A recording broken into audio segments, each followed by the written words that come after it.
From hearty hugs He actually speaks very good English, we just don't want to talk about it. to handshakes and joint rallies. India-USA friendship. India-US friendship. India-US friendship.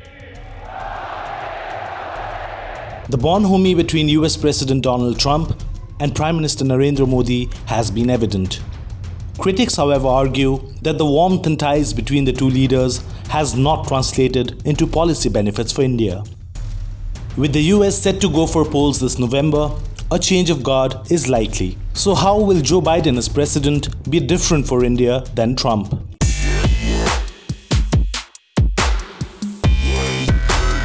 There are a number of areas that I think he will differ strongly from President Trump. And in those areas, broadly, I would argue they are supportive of what India's own policies are. The first one is an interesting one, and that is climate change. Prime Minister Modi sees climate change as one of the key challenges facing India today. President Trump, as we know, has refused or does not see climate change as a problem. And has pulled the United States out of the Paris Accord on climate change.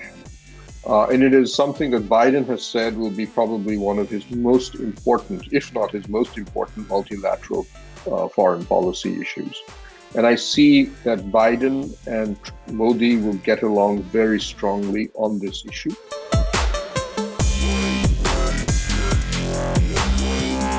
Restrictions on H-1B visa holders, which of course the bulk are from India. Restrictions on the H-1B spouses, their ability to work in the United States. Even some restrictions on students, all of which have disproportionately affected India. There, Biden has been very clear that he does not support any of these policies, and in particular on H-1B visas, he's made it very clear he will not be imposing any such restrictions, and he does not see any real problems regarding migrants, especially skilled migrants coming to the United States.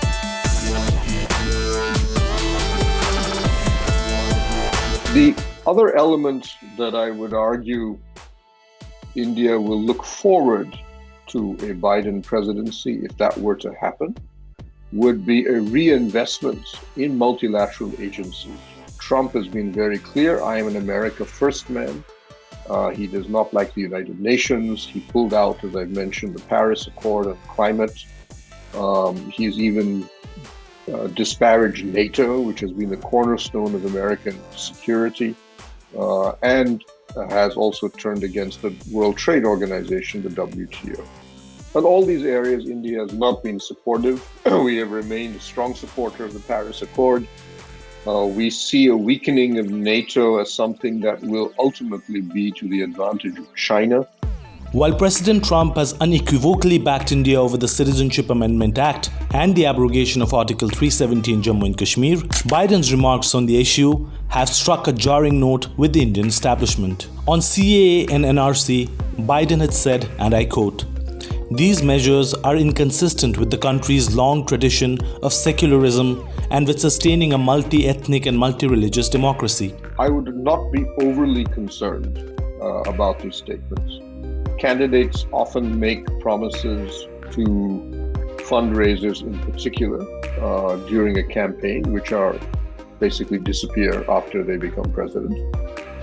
And they'll often make contradictory promises. And it would not surprise me if Biden will say something slightly different regarding the Citizenship Amendment Act of Kashmir to, let's say, Indian American fundraising groups later on in the campaign. What we do know is that there has been strong criticism or concern, should I say, by the left wing of the Democratic Party, the so-called Progressive Caucus, regarding both acts. There is I would argue, a fundamental misunderstanding in the American system about the Citizenship Amendment Act. While it can be argued that the Citizenship Amendment Act favors non-Muslims over Muslims, it does not affect Indian Muslims who are already citizens of India. It only affects those who are applying for citizenship as refugees. And in fact will be ultimately beneficial to, for example, refugees coming out of Bangladesh or Afghanistan, as we've recently seen with Sikhs fleeing Afghanistan, attacks by Islamic terrorists in Afghanistan. And that may have to be explained, if you wish, to the Biden administration, though India, I think, will also make it very clear this is an Indian immigration issue and it has got nothing to do ultimately with the United States. On the Kashmir issue, Biden had said, and I quote again, "In Kashmir, the Indian government should take all necessary steps to restore rights of all the people of Kashmir. Restrictions on dissent, such as preventing peaceful protests or shutting or slowing down the internet, weakens democracy." So what I think we will see under a Biden administration is they will accept India's promises, which have been made public, that we will eventually, once we feel the security and political system allows us to, restore democracy to Kashmir and allow the election of a state government, a normal state government and a state assembly. So that will solve, if you wish, resolve the democratic process.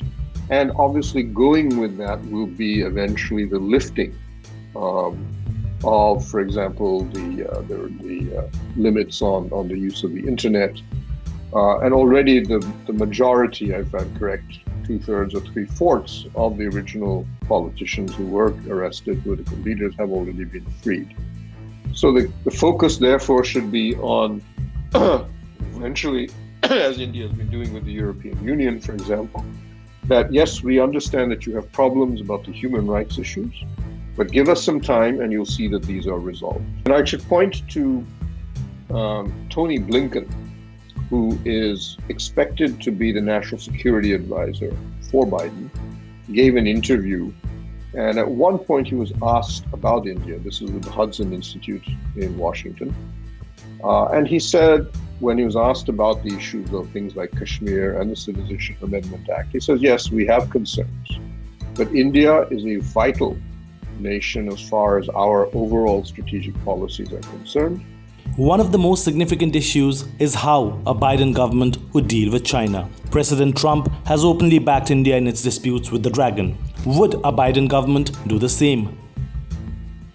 They have no doubt that China is a threat to U.S. interests, that China seeks some form of domination of the Indo-Pacific and of the Eurasian landmass, and that these goals are ultimately inimical to the United States. So Biden's strategy, broadly, is one, that America must reinvest in its alliance structure in the Indo-Pacific, that the Japanese, countries like Japan, South Korea, Australia, which they believe Trump has in effect neglected, need to be strengthened. America has to become much more alliance-oriented and a lot less America first. That's something India does not have any major problems with. Second, they believe, and this is something that is clear, evident in Trump's statements as well, that that there is ultimately a large economic and technological component to the U.S.-China rivalry, and that this will be at the heart, in many ways, of the competition between U.S. and China. So they seek, and this is not very different from the Trump administration, to create coalitions, to create alliances that are built around technology and economic issues in an attempt to both contain or control Chinese capacities in this area. All eyes now on how Americans vote on November 3rd and who becomes the next president of the United States of America.